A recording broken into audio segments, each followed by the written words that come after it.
Miaka 12 kuma riria bururi wegwateire Gatiba mwaka-ini wa 2010 kwĩyohora kuma minyororo ya mawatho na mĩikarĩre ĩrĩa bururi watigĩirwo nĩ wathani wa nyakeru. Mũingĩ na atongoria bururi-ini nĩmathiĩte na mbere gũkenerera ũkinyaniria na ũrutithia wĩra wa Gatiba ĩno. Aingĩ makiuga bururi nĩ utacukitie makinya manene harĩ gũkinyaniria Gatiba ĩno, ũndũ ũrĩa ũkĩte na kihiri kiama wega kũrĩ bururi. As the professionals, we are very happy today that as we celebrate the Constitution, the promulgation of the Constitution, we are seeing the realization of those rights. Constitution has been implemented fairly effectively. Where we are in 2022 is very far from where we were in 2010. Among other things, we have devolution structures in place. We now have the third set of county governments in office. The chapter on the Bill of Rights has become very robust. The courts have assisted in implementation.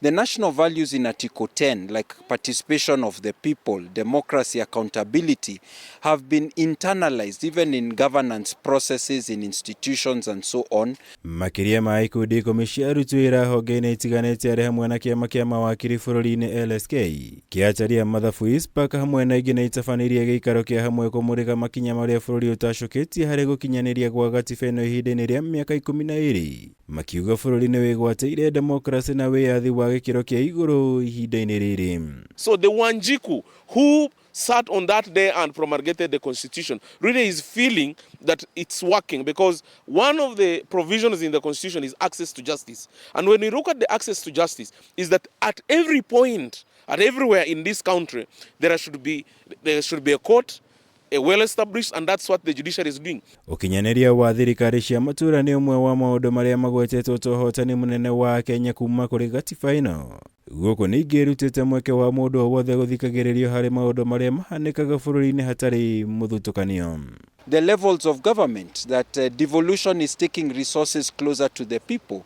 Public service is now considered to be a responsibility, not an office of imposition, but one where you are serving the people. So there has been general transformation in the Constitution. We are headed in the right direction. And that's what is democracy is all about. That people are being considered. When you look at Article 10, it talks out national values. And one of the key elements of national values is democracy, accountability, and the rule of law. That's under Article 10. And that's why anyone who makes the law where there is no public participation, it will be challenged in court, and the court, because of the accountability and the independence of the judiciary, the court will determine that. And that's why today it's a big day for Kenya. No na kũrĩ ũguo kũrĩ ona mĩhĩnga ĩkoretwo ĩkĩyumĩria harĩ mĩhang'o ya kũrutithia wĩra Gatiba ĩno ta ũkinyaniria wa watho wa maiganania. Kũrĩ ikundi ici ciugĩte Kenya ĩrĩ njĩra-inĩ ya kũhingia watho wa maiganania mĩaka-inĩ tũrorete kumana na makinya marĩa makoretwo magĩtacũkio ihinda-inĩ rĩrĩ. But we are not there yet. We still have some gaps. We still have some threats. You saw how the court considered the Building Bridges initiative as a threat to the Constitution of Kenya. So the threats are there, but you are heading in the right direction. Bara gatagatĩ ka honge ithatũ cia thirikari onacio nĩ igwetetwo ta ũmwe wa wiyathi ũrĩa bururi wĩgwatĩire kumana na Gatiba njerũ. Ikundi ici ikĩhinyĩrĩria ngucanio iria ikoretwo ikĩyumĩria no ĩmwe ya njĩra ya kuonania atĩ Gatiba nĩ ĩrarutithio wĩra ĩndĩ ti bara gatagatĩ ka honge icio. Ngiribotera Kameme TV, njĩtagwo Mohoro, Wagunyani.